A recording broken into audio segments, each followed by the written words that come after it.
The spiritual insights offered through spiritual Christianity provide a profound understanding of the nature of divine substance and form. These concepts highlight the transcendence of the divine over spatial and temporal limitations, emphasizing God's role as the ultimate sustainer of creation.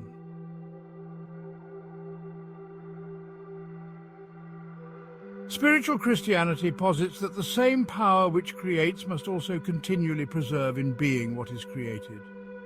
Created things have no more power to continue existing than they had to begin existing. This power of sustaining all things, which spiritual Christianity terms a perpetual creation, is an intrinsic property of the divine substance.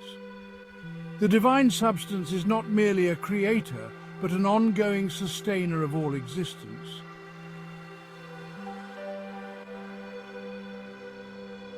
Spiritual Christianity asserts that it is impossible to understand how Jehovah sustains all bodies in space through his omnipresence, if space is thought of as an extraneous phenomenon having an independent existence apart from the consciousness that brings it into being. Such a view mistakenly concludes that God must partake of the nature of those bodies in space and thus have magnitude. This misconception arises from perceiving the universe's creation in terms of space and time, leading to an erroneous view of divine omnipresence as a pervading presence within space.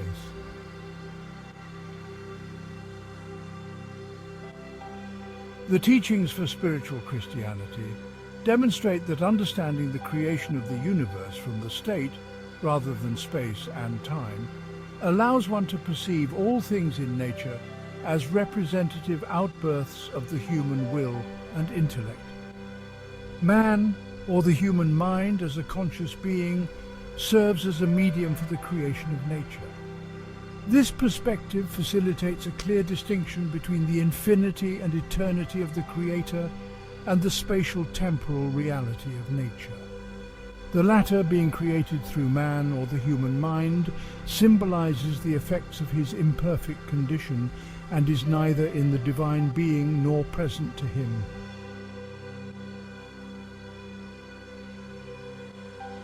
If space and time exist independently of all finite conscious beings, they must be present with the divine being, implying that God must be their immediate cause. However, since God is not extended, he cannot be in space, and since he is immutable, he cannot be in time. This distinction underscores the incompatibility of finite spatial and temporal properties with the nature of the divine being.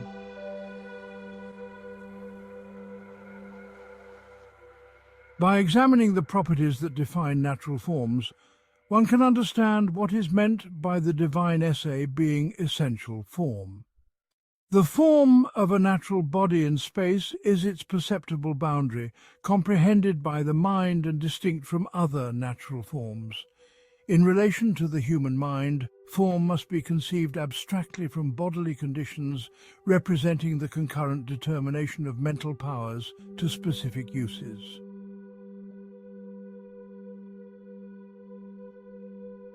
All forms, whether natural or spiritual, are finite and mutable, characterized by limitations and imperfections. Natural forms are limited and mutable, and thus cannot be attributed to the divine being as he is in himself. Spiritual forms related to the human will and intellect are also finite, focused on specific uses to the exclusion of others.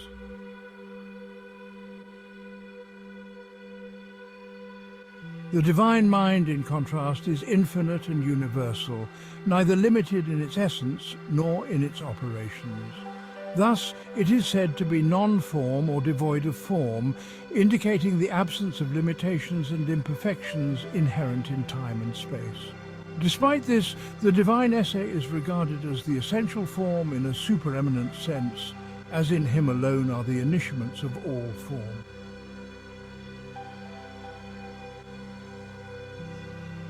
The Lord Jehovah is the essential substance because his spaceless omnipresence sustains all things in being. He is also the essential form because the specific determination and coordination of all forms, whether spiritual or natural, have their initiaments in him.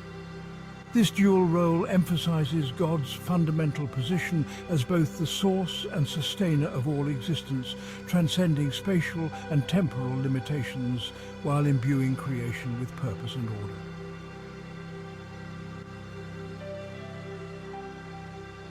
Spiritual Christianity provides a nuanced understanding of the divine substance and form, emphasizing God's transcendence over spatial and temporal limitations. The divine sustains all creation through omnipresence, without being confined by space or time. Understanding creation from the state of human will and intellect allows for a distinction between the infinite nature of the divine and the finite nature of the created universe. This framework highlights the perfection and infinitude of God, who is both the essential substance and the essential form, transcending all finite limitations while being the source and sustainer of all existence.